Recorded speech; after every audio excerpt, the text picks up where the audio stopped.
So if you have low blood pressure and you're dealing with any type of digestive symptoms at all, whether it's burping or bloating or constipation or diarrhea or acid reflux or nausea or even acne or skin type issues, any of those things are strong indications that digestion is not working correctly. So we'll put a link to our totally free digestion course in the description below this video, and it'll kind of walk you through figuring out, are there aspects of digestion that aren't working correctly?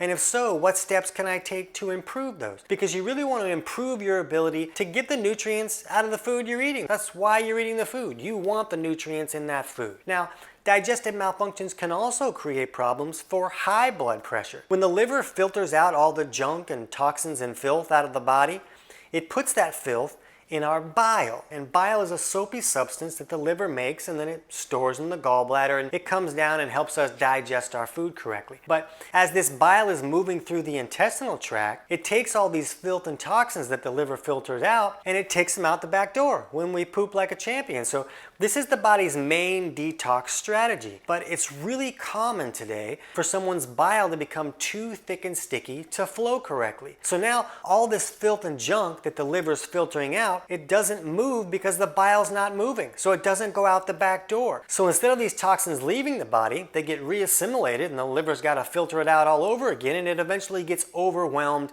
and this filth and junk can thicken up our blood and raise the pressure needed to push that blood through the system. So when we see high blood pressure, it's really common to see poor bile flow and an inability for the body to remove toxins. To get an accurate idea of what's really going on, you really want to take your blood pressure at an appropriate time. Like, you don't want to take your blood pressure right when you wake up because the body is still getting rid of a lot of the filth and junk that it was working on removing overnight while you were sleeping. It's best to take your blood pressure at least 2 hours after a meal, but not fasting first thing in the morning. Blood glucose is great to take first thing in the morning, but not your blood pressure. Also, you don't want to take your blood pressure right after you just had potato chips and cheeseburger because all those carbohydrates and sugars are going to thicken up your blood and raise that blood pressure. So you really want to see what your body is doing when it's in between meals, when it's at rest, when it's like, hey, this is where I am in my normal state.